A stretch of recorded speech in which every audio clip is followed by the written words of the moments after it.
même pas épeler dignité. Donc arrête. Arrête. Tu arrêtes. You had him swing. You had him swing. You had him swing. I would still choose. You had him swing. I would still choose. You had him swing. I would still choose. Salut à tous, j'espère que vous allez bien. Aujourd'hui, on se retrouve pour un nouvel épisode de Dr Love parce que vous m'avez encore une fois demandé encore et encore des épisodes de Dr Love. On dirait vraiment que je suis votre papa et que je vous donne de l'argent. Donc vos messages en mode salut Jonathan, c'est au cas où, mais genre t'aurais une technique pour pécho, c'est pour demain. Je suis un conseiller d'orientation. Tu me payes ou tu me payes pas? Tu me payes pas. Bref, n'hésitez pas à vous abonner ici sur mon compte Instagram. Je suis ici sur mon compte Instagram pour participer à mes prochains concepts de vidéos. C'est sur mon compte Instagram, Jonathan. Et c'est dans les stickers en story.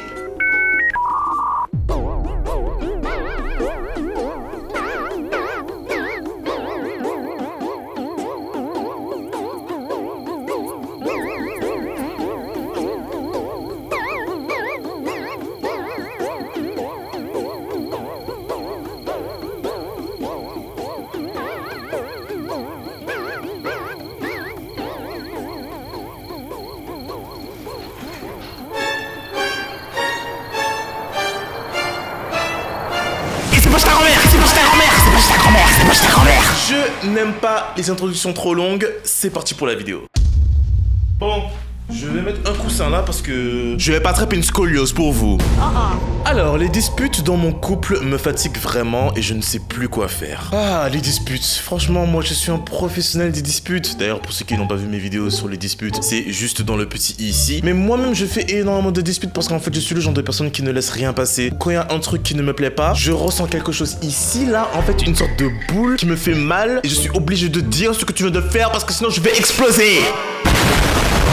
Donc je suis obligé de faire des disputes et ça me plaît pas en fait de faire ça parce que je me sens triste après de m'engueuler avec la personne que j'aime, ça me saoule. Mais je ne peux pas te laisser faire n'importe quoi avec moi. Est-ce que tu comprends ça en fait? J'ai une langue en fait.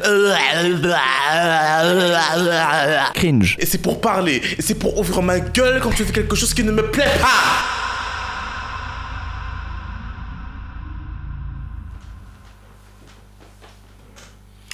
Donc c'est normal de se disputer dans ma vie. Ok. Si vraiment vous vous disputez pour des histoires qui touchent à tes principes et à tes valeurs, là par contre c'est que c'est peut-être pas la bonne personne, tu vois. Si tu te disputes beaucoup trop souvent, il y a un problème. Mais les disputes dans un couple, dans ma vie et ma réalité, c'est tout à fait normal. Next. Ma coloc est amoureuse de moi, ce n'est pas réciproque, mais elle ne veut pas lâcher l'affaire. Je fais quoi? C'est très compliqué, hein. En plus, tu vis avec la personne, il y a une personne qui est amoureuse de toi et toi non, alors que vous êtes dans la même maison, ça fait vraiment flipper. Franchement, tu devrais parler avec ton coloc et enfin ta coloc et lui dire écoute ma belle, t'es très jolie, voilà, franchement t'es très gentille et tout, mais tu pues, tu ne me plais pas, donc dégage, hein, s'il te plaît, laisse-moi tranquille dans mon appartement que je paye à même titre que toi et fous-moi la paix, va laver tes dents et ta chatte et casse-toi en fait, sors devant moi. Tu lui dis les choses franchement. Next. Ça fait 6 ans que je suis en couple, le mec ne fait aucune attention, il ne m'appelle pas, on vit à distance et en fait il ne fait rien pour notre couple, il ne vient pas me voir, du coup ça veut dire qu'il ne m'aime plus, ça veut dire qu'il ne t'a jamais aimé. Jamais. Jamais. Jamais. Tu entends ce que je dis? Jamais. Jamais. J-A-M-E accent grave S. Jamais.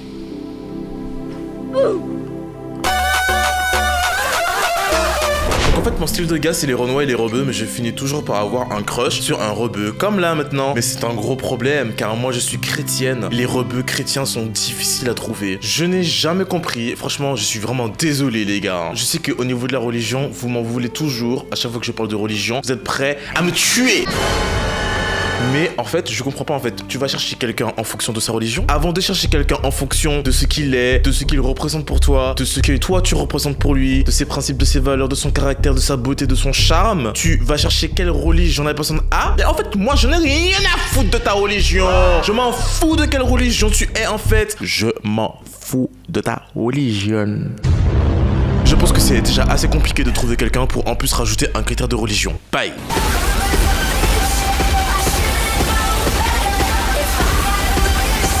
Je parle avec un gars qui me plaît, mais ce qui me dérange, c'est qu'il a 7 ex. Tu n'as pas envie de savoir combien d'ex que j'ai, je te dis ça franchement. 1, 2, 3, 4. C'est qui ça 5. Oh my god! Non, je suis pas sorti avec. 6, 7, 8, 9, 10, 11, 12, 13, 14, 15 ex. Voilà. C'est trop? Salope. Tu peux alors.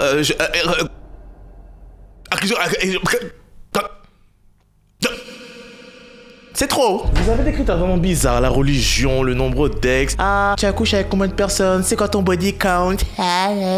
Ton body count. Laissez les gens coquer. Laissez les gens coquer comme ils veulent. Je comprends pas en fait c'est quoi le problème maintenant. Maintenant, il faut pas coucher avec beaucoup de personnes, sinon t'es une sinon, excuse-moi, ta maman a ouvert ses jambes dans tout son quartier avant de te faire et maintenant tu viens demander c'est quoi ton body count. On s'en fout du nombre d'ex que la personne elle a. On s'en fout du nombre de personnes que tu as coqué, que tu as sauté dans des égouts. Tout ce que je veux c'est que quand tu sors avec moi, que tu n'avais pas sauté toutes les personnes que tu rencontres dans un bus. Le reste, je m'en fous. Le mec de ma pote me plaît, il me fait des compliments. Que faire? Tu l'envoies chier. C'est le mec de ta pote, c'est pas ton mec. Donc tu le laisses tranquille. Next. Je suis amoureuse de ma meilleure amie, je ne sais pas si je dois lui dire, j'ai peur. Franchement, c'est ta meilleure amie, faut toujours dire la vérité. À un moment donné, ne serait-ce que pour tenter, et après, si c'est pas le cas, bah votre amitié, elle va être brisée. Mais dans tous les cas, elle est déjà brisée parce que t'as envie de lécher sa en fait. Alors que c'est ta meilleure amie. Donc c'est soit elle développe des sentiments pour toi aussi, soit elle te fout à la poubelle et de toute façon votre amitié elle est déjà foutue à partir du moment où tu as développé des sentiments.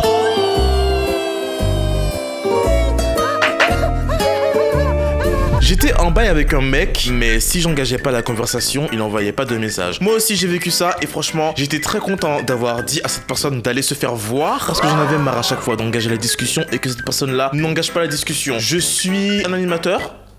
Bon, j'ai sûrement regretté l'audio que je vais t'envoyer là, mais je me dis que c'est la meilleure des choses à faire parce qu'en 2023, on va pas commencer l'année avec des interrogations comme ça. Mais en gros, je me dis que si tu m'envoies jamais de message, genre c'est très très rare, genre tu l'as fait limite 2 fois de m'envoyer un message par toi-même et tout. On est tous occupés, moi aussi je suis très occupé et pourtant je pense à toi, mais je me dis que j'ai tellement fait le pas vers toi que du coup je me dis mais ça sert à rien de tout le temps t'envoyer des messages, tu t'intéresses pas à moi. Enfin, c'est avec énormément de regrets et de tristesse que je t'envoie ça. Vraiment. Mais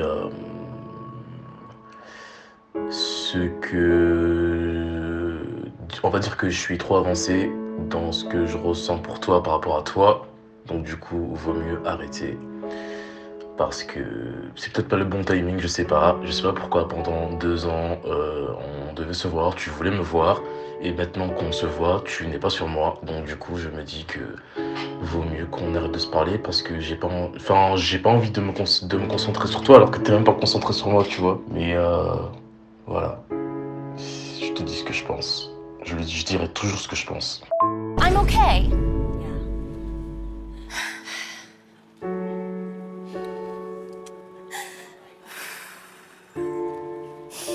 Sorry. Je suis un animateur en colonie là, c'est ça? Je suis un clown, tu comprends pas?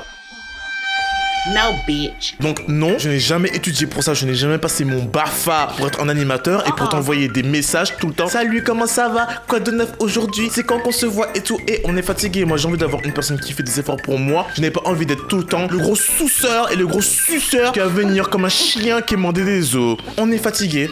Mon premier amour m'a quitté après m'avoir dans les toilettes publiques.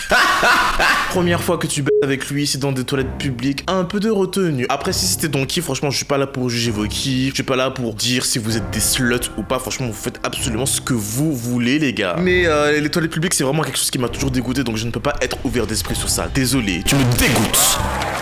Comment on fait pour savoir si c'est vraiment de l'amour ou si c'est pas de la dépendance? Oh mon dieu. La question la plus sérieuse qui m'a été posée jusqu'ici dans ce concept. Si c'est vraiment de la dépendance, qui veut dire aussi on est habitué, on ne veut pas sortir de la zone de confort, on n'a pas envie d'oublier tous les souvenirs, on n'a pas envie de passer à autre chose. Pour être sûr que ce soit de l'amour et pas de la dépendance, faut que tu sois indépendant socialement, indépendant financièrement, indépendant au niveau sentimental. Ça veut dire qu'il faut absolument que la personne ressent ce que toi tu ressens. S'il n'y a pas de réciprocité, c'est mort, c'est dead. Ça veut dire que tu te fais pigeonner et que que tu es le gros suceur dans la relation qui ne sert à rien et qui va forcément se faire quitter un jour. Donc faut vraiment une relation équitable, vraiment une relation où en mode vous avez l'impression de vivre la même chose et où c'est vraiment réciproque et où tu n'as aucune dépendance quelle que soit la nature et la forme. C'est clair? Si t'as l'impression que toi t'es toujours là à courir après la personne et tout, mais que t'as envie de rester parce que t'as pas envie de te faire rejeter, etc., etc., c'est de la dépendance. Si tu sens que tu peux partir de toi-même quand tu veux, mais que tu restes juste parce que tu l'aimes, c'est de l'amour.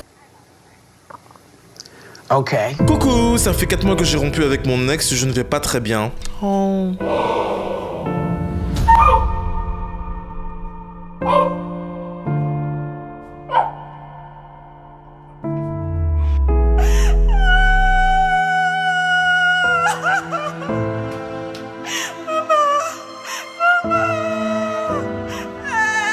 Il m'a trompé pour ensuite sortir avec elle une semaine après notre rupture. Pourrais-tu me donner un conseil pour passer à autre chose, s'il te plaît? Ça m'est déjà arrivé ce genre de truc. La personne te quitte pour aller avec une personne une semaine après. Mais ces personnes-là, en fait, je comprends que tu sois triste, mais tu dois te dire que si la personne a fait ça, c'est que c'était même pas la bonne personne. La personne te quitte pour aller coquer n'importe quel cochon sale une semaine après. Embarrassing.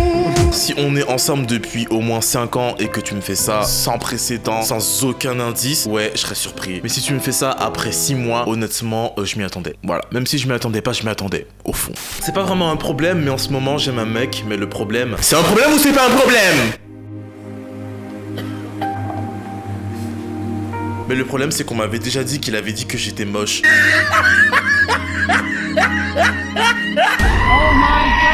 Mais je l'aime toujours malgré ça. J'ai envie de lui parler et tout, et j'ai même son numéro, mais j'ai peur de lui envoyer un message. Are you fucking dumb? Amour propre. Épelle pour moi, s'il te plaît. Épelle, amour propre, s'il te plaît. Épelle, j'attends. Amour propre, dignité. Bon, ok, dignité. Épelle dignité, s'il te plaît. Épelle, épelle. Tu peux même pas épeler dignité. Donc arrête. Arrête. Tu arrêtes.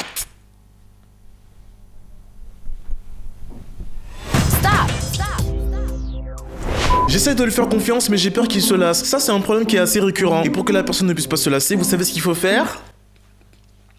Non. C'est triste, mais en 2024, on est obligé de faire comme si on n'était pas intéressé pour que la personne puisse croire qu'elle est toujours dans un jeu de séduction et pour que cette personne-là ne puisse jamais dans sa tête atteindre son objectif, c'est-à-dire de t'avoir pour que tu sois toujours quelque chose d'intéressant à ses yeux. Tu es obligé de tout le temps faire comme si que tu n'es pas intéressé, tu es obligé de faire tout le temps comme si que tu n'es pas sur lui, que tu n'es pas à fond dans la relation, comme ça lui il se sent vraiment obligé de tout le temps être à la quête de toi et il ne pourra jamais se lasser car tu n'auras jamais donné ton toi entièrement à lui jusqu'à ce que tu le veuilles. Les gens se lassent uniquement quand ils pensent que tu es acquis et quand ils pensent que tu as peur de les perdre, là ils commencent à se lasser de toi. À partir du moment où tu as le dessus sur la relation, où tu as le dessus sentimental et que tu as le dessus psychologique et que tu seras la personne qui se fera charmer et se fera séduire H24 pour être conquéri, tu n'as aucun souci à te faire. Malheureusement 2024, les gens sont trop comme ça, c'est tellement rare de trouver des gens qui ne sont pas dans cette quête et dans cette envie de plaire H24 et qui sont pas insécures, c'est tellement difficile de trouver ça et franchement je te dis ça là, j'entends que ça toutes ces dernières années là, je sais pas si c'est par rapport à la facilité de trouver une personne sur les réseaux sociaux, mais les gens veulent que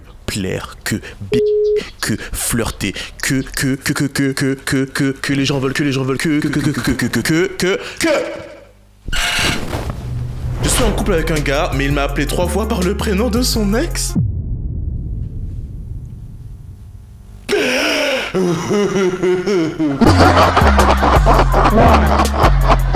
En vrai de vrai, c'est pas si grave. Faut savoir que moi je me trompe assez souvent de prénom, donc ça m'est déjà arrivé. Et c'est chaud parce que tu penses pas forcément à la personne, c'est une question d'habitude. Le cerveau il est habitué quand t'as l'habitude. Surtout quand tu sors d'une relation et que tu rencontres quelqu'un d'autre, c'est compliqué, voilà, parce que c'est un automatisme en fait de dire le prénom de ton ex. Le cerveau il a beaucoup d'automatismes et quand on est habitué à dire quelque chose, ben c'est comme un tic de langage en fait. Et on finit par dire le prénom de son ex. C'est pas parce que tu dis le prénom de ton ex que tu l'aimes et que t'as envie de te remettre avec. Peut-être que tu penses à ton ex, forcément, mais ça veut pas dire que tu l'aimes toujours et que t'as envie de te remettre avec.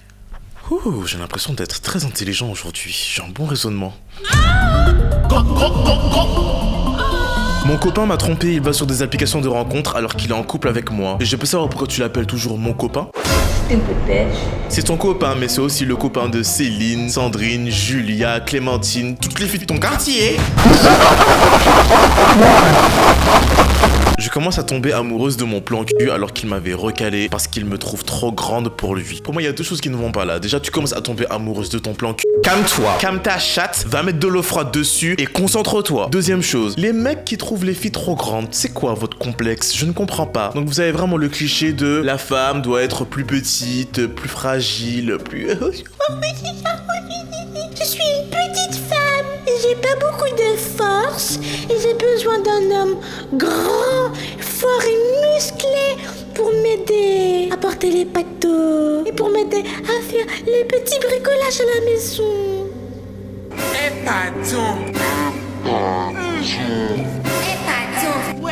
Mon mec d'Argentine m'écrit, je cite, « Je sais que c'est ton mois de Ramadan, mais si tu ne m'envoies pas de nude, je ne sais pas si je pourrais rester fidèle. » Ma pauvre, fuis. Qu'est-ce que tu fais là déjà? C'est pas possible. T'as une personne qui ne respecte pas ta religion, t'as une personne qui est là pour te pervertir, t'as une personne qui te dit d'elle-même qu'elle ne sera pas fidèle si tu ne fais pas ci ou ça. Ça, c'est du chantage affectif. Casse-toi de là en fait. T'as pas besoin de ça. En plus, je pense que le Ramadan doit être assez compliqué pour toi, assez difficile pour toi. Donc franchement, concentre-toi, reste concentré sur ton Ramadan et ne laisse pas les gens comme ça qui ne te respectent pas et qui ne respectent pas ta religion venir foutre la merde dans tes affaires. Tu vois ce que je veux dire? Mon copain n'arrête pas de me montrer des comptes Instagram de filles qui ont des corps incroyables parce qu'il veut que je perde du poids, et à mon ex qui me dit, lui, en revanche, de quitter mon copain parce que j'ai pas besoin d'en perdre. Tu es dans deux situations où les deux personnes sont complètement des gros manipulateurs cochons. T'as ton ex qui, lui, s'en bat les couilles de ce que tu ressens à propos de ton poids et à propos de ce que ton copain est en train de te dire parce que lui, il veut juste te récupérer pour te coquer en fait sur tous les murs et tous les plafonds qu'il y a chez toi.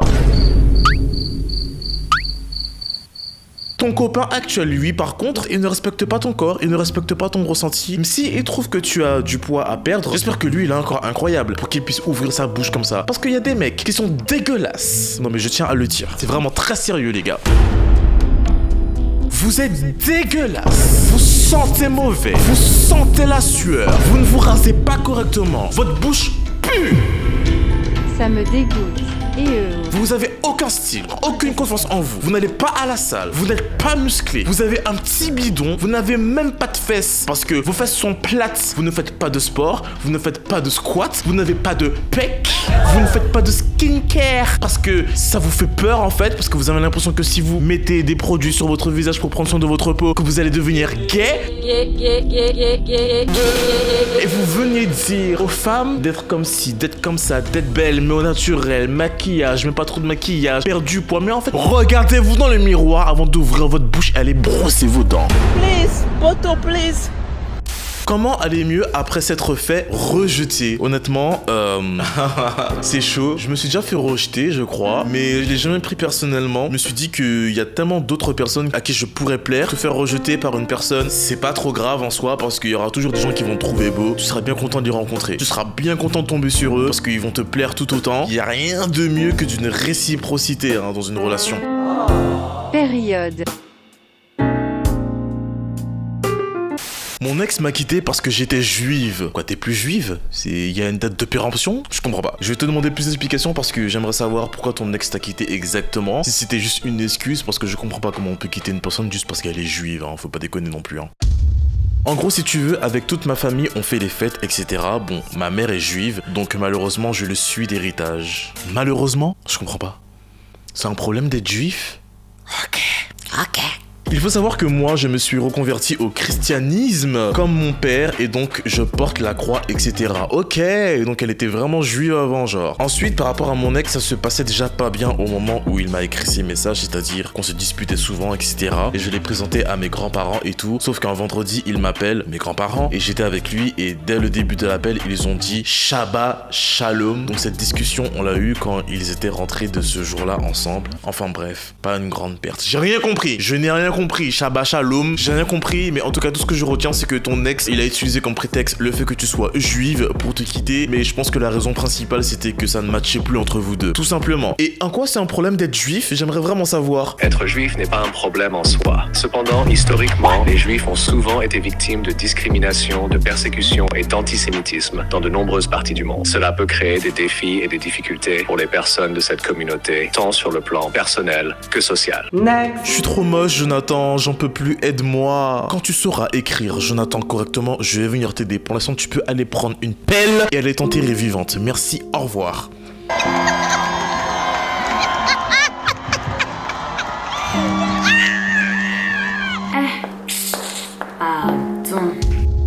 Les gars, c'est tout pour cette vidéo, j'espère que vous avez kiffé. Dites-moi en commentaire si vous avez des conseils à rajouter ou quels conseils vous auriez donné que j'ai peut-être pas donné à certaines histoires. J'ai hâte de savoir. J'attends bien évidemment qu'il y ait 10 000 likes pour faire un épisode 8. Voilà, c'est comme vous voulez. Sinon, bah, on passe à autre chose. En tout cas, ça m'a fait plaisir de vous retrouver pour cet épisode. Ça me fait plaisir que vous soyez au rendez-vous. J'espère que vous avez kiffé et n'hésitez pas à participer sur mon compte Instagram. Je t'enseigne des stickers en story. Et c'est pas chez ta marraine qu'il faut participer. Non, c'est dans mon compte Instagram dans les stories en sticker. Merci d'avoir été là. Je vous dis salut. J'adore rire. T'es une pute et tu resteras toujours une pute.